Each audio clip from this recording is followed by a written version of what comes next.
Finding love is not about finding a right person. It's about being the right person. When you're positive and very upbeat, eventually the person that will get to you will come eventually. It takes patience.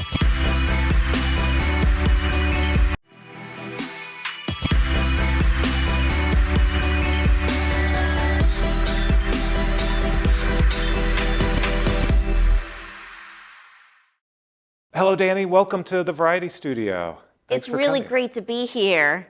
So tell us, first of all, about your costume. You are Poe. That's right, Poe from Teletubbies. In addition to that, I just really wanted to thank the Trixie Cosmetics for gifting me the Trixie Cosmetics Teletubby set. So huge thank you to Trixie for this wonderful set, and that helps complete the Poe costume. How did you end up deciding on doing Poe from Teletubbies as your costume? The reason why I decided to end up as Poe from Teletubbies is because I noticed that my fellow cast members, Abby and David, were huge fans of Teletubbies, and they've got their Teletubby merch. And I've also said that I would love, and I also contacted on Instagram that I would love Teletubbies, anything Teletubby merch, or because Teletubbies is part of my childhood. So they're very grateful and really nice, and they gave me the specialized Trixie Cosmetics brand to promote Teletubbies, and therefore I'm just wearing the Poe costume. I've used the Poe costume quite interesting because the makeup set that they provided the Poe makeup is very easy to put on.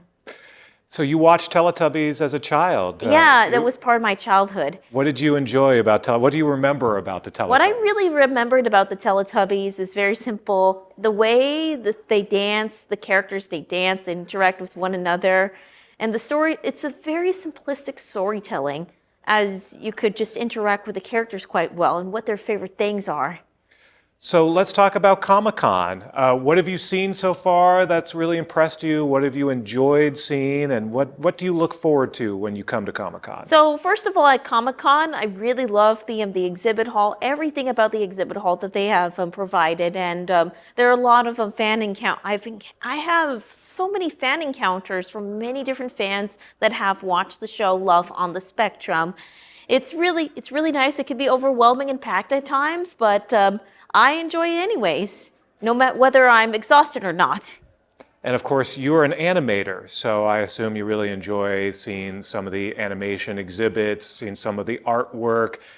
What do you enjoy looking at, and what are you looking for animation-wise when you come to here? The best part, what I'm most looking forward to is because I have one of my students, Maya Viets from Ohio, premiering her short film called Meloraka and Friends, Meloraka and her autistic friend Blah Blah. I'm helping her premiere her short film at San Diego Comic-Con, San Diego International Children's Film Festival on July 27th and in Room 9. I'm really excited. In addition, alongside with the new English, alongside with a brand new dub by Tara Strong's Voicelings for another short film that was premiered last year by one of my other students from Danimation, Peyton Hepler's short film, Isaac and the Firefly Queen, with a new voice cast by Tara Strong's Voicelings.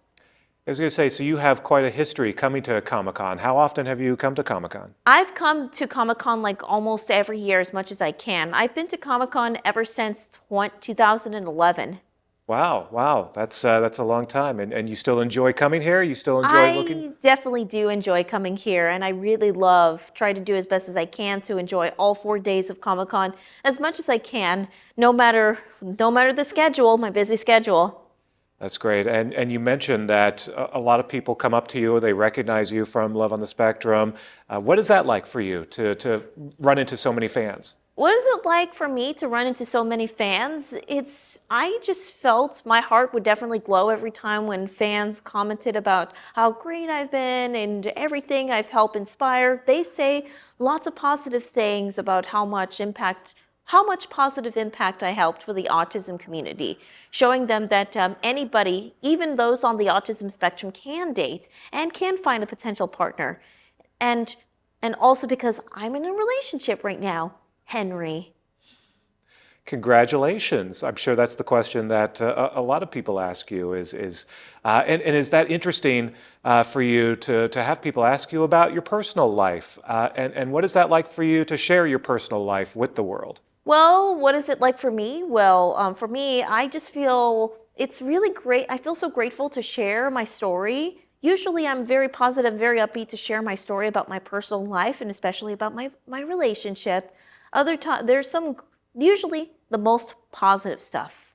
Do people give you advice or do they ask for advice? They do ask for advice of what can I do to help be able to be better at dating. And I would give them the advice. The most important advice to them I give is to not just have fun and be your true self. Remember that finding love is not about finding the right person. It's about being the right person. When someone is positive and making a big change, they would eventually find the nice potential partner. The potential partner will come eventually.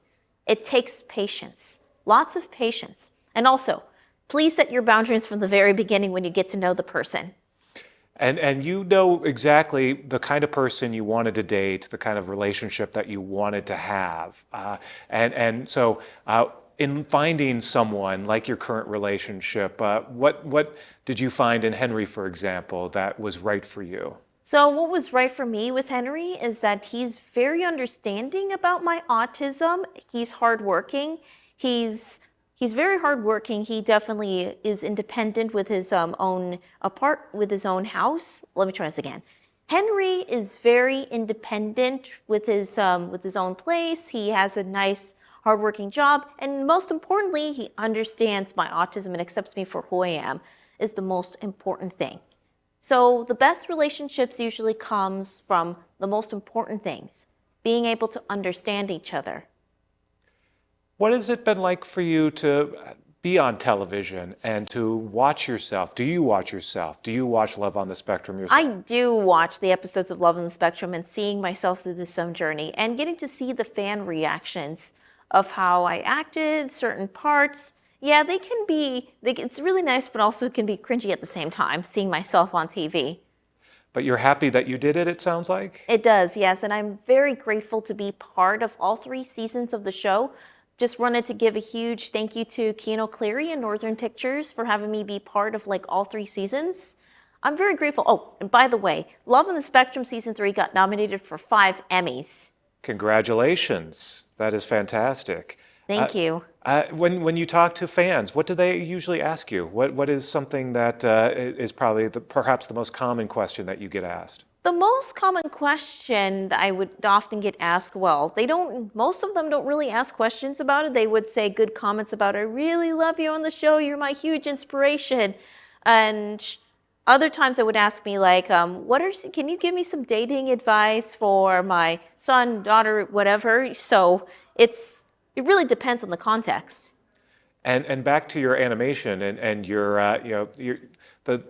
what sort of really inspires you with animation? What draws you to? Are there specific pieces of animation that you've seen at this Comic-Con that impressed you, or what kind of draws you to what types of animation are you drawn toward these days? Well, animation has been my life ever since I was a little kid. I grew up watching cartoons, and I really love all the variety of different styles of animation. Whether it's some cartoons from the West, American, Canadian, anime, or from France, you get it. Everybody's styles are completely different, and I love to see the variety of different styles of animation being made from different parts of the world. It's good to take some inspirations from everybody's work. And one of the advice for those who wants to get into animation and wants to create their own style, always take inspiration from different pieces of it. Don't just don't just copy somebody else's, just take parts of it and put in your own intake to it. What is your dream project? Is there a certain company that you would like to work with animation-wise? Is there a certain film that you'd love to work on? So for me, I've always wanted to create an animated series because I have done a senior thesis film from Woodbury University called The Audition. I wanted to expand it to a television animated series about a Zodiac-themed circus that travels to different parts of the world, and when they do their circus shows, they must learn how to solve problems when things don't turn out well. That's great. That's great. And are you still filming new seasons of Love on the Spectrum? Well, that's a good question. I cannot reveal any of the details for season 4 yet, but I will give you some more details eventually by the time Love on the Spectrum gets released. It sounds like there'll be a happy story for you if the show does return for a 4th season. Anything else when you talk to your fans, the kinds of advice that you give in terms of relationships and your experience on being both on television but also finding love while you've been on television, what advice would you give others who may have that similar experience? First advice is be your true self. Second of all, just set your boundaries from the very beginning when you get to know the person. Go on at least 4 to 5 dates before you just express your love. And if you get rejected, there's always another chance to find somebody. Always find another plant to grow. If you fail to grow another plant, grow another one. And remember, finding love is not about finding a right person. It's about being the right person. When you're positive and very upbeat, eventually the person that will get to you will come eventually. It takes patience. That is excellent advice. While you're here in San Diego and at Comic-Con, is there anything in particular that you are excited to see or are looking forward to? A panel, a booth, anything that you sort of really wanted to see this time? Well, I'm really excited to see most of Comic-Con, especially getting to see I would take any opportunity. So what I'm most excited the most is having my student from Dani Bowman be able to premiere her short film, plus being part of the San Diego International Children's Film Festival booth at Comic-Con. So we're going to be premiering our 2 films, Isaac and the Firefly Queen, the new Voicelings dub, and Mellow Rocco and Friends, Mellow Rocco and her autistic friend Bloblot, created by Maya Viets. Going to be premiering in Room 9 at 2:15 by the San Diego International Children's Film Festival. So don't miss it. Excellent. And your final piece for Emmy voters as they decide whether or not what should win the award this year. What is your advice to Emmy voters or your suggestion to Emmy voters in picking Love on the Spectrum as their choice? So the most important thing as a choice for anybody that is voting for the Emmys, choose the best category that definitely fits anything that is the most authentic and real as possible. All right. Well, Dani, thank you so much for coming by. No problem. Anytime. Thank you. It's great having you. We good? Thank you.